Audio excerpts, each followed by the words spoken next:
Hello and welcome to Frank's vlog. This is the 12th, 11th, 11th day, 11th of January, and I think it's the 11th vlog. I think it is. Now, I want to go on a little bit about style. I decided I probably should. One of the principal things I'm going to do in this telling, and maybe one of the things that will make my style more unique, is I'm going to use a literary device called allusion. Allusion is when you refer to something famous, and I'll be doing a lot of allusions to famous works of literature. If you do it extremely, then what you've got is an adaptation. I mean, sometimes you'll actually take a story that's like Black Orpheus, the movie, was an adaptation of the story of Orpheus and Eurydice. Now that maybe is a little bit obscure, but anyway, at times the illusion will be just that strong. And so my style is going to be somewhat academic, even esoteric, meaning that a lot of people wouldn't understand what I'm alluding to. I'm going to deal with that in the gloss. After I've told the story, or gone through that part of it, in the gloss, I'll explain what I was alluding to. I'll be open about that. And I think I'm going to, maybe even right in this video, tell you something about the beginning where I'm clearly making an allusion. I'll see about that, see how long this takes. People I'm going to be alluding to, authors. Here's a list of them. Chaucer, Geoffrey Chaucer, the father of English literature, he's called. Shakespeare, Spenser. Probably a lot of you don't even know who these are. Well, Spenser you might know. Wordsworth, Tennyson, Edgar Allan Poe, Mark Twain, Robert Frost. Tennyson especially, I draw very heavily from him. So maybe I can tell you at the beginning, I'm going to start it off with a clear-cut allusion to Chaucer's Canterbury Tales.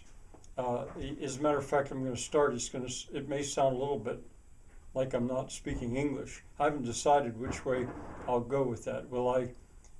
I may well open it in Middle English. I don't know.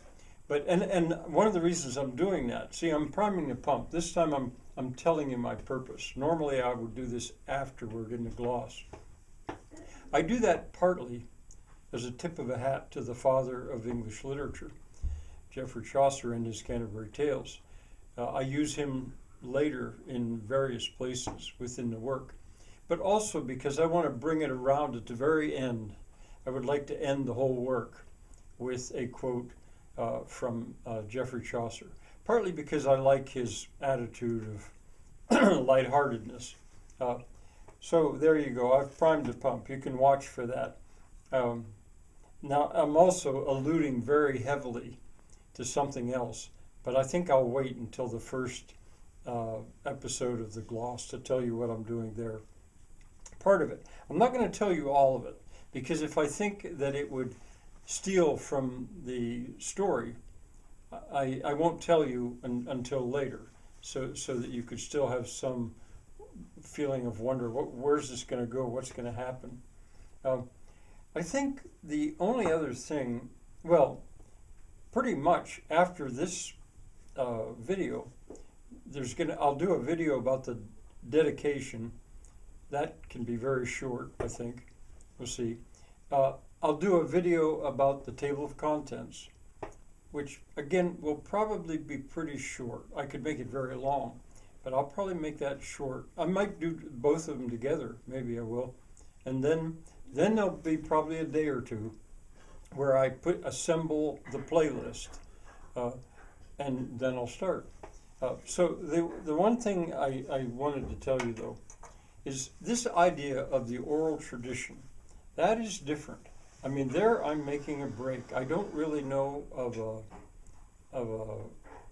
what do you call it, a precedent for this in the modern world. There's all kinds of podcasts, vlogs, blogs, but to just tell a story, to give you an idea of it, if you decided, okay, I'm going to tell that story to my friend, since he or she isn't going to sit and watch Frank's videos, I'll just tell him the story. Well, then that would be a good thing, and you probably wouldn't tell it the same. I thought about when I was teaching, one of the things that enabled me to teach what I taught for so many years was because at the beginning, I would tell these stories. I was going through really a survey of the most famous stories in the Western world. And I would basically tell it to the kids instead of having them read out of a textbook. Well, they'd go home and tell it to their parents.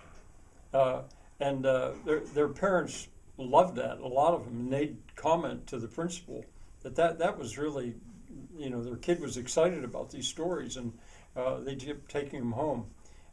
And so I was allowed to keep doing what I was doing because the parents were so happy with it.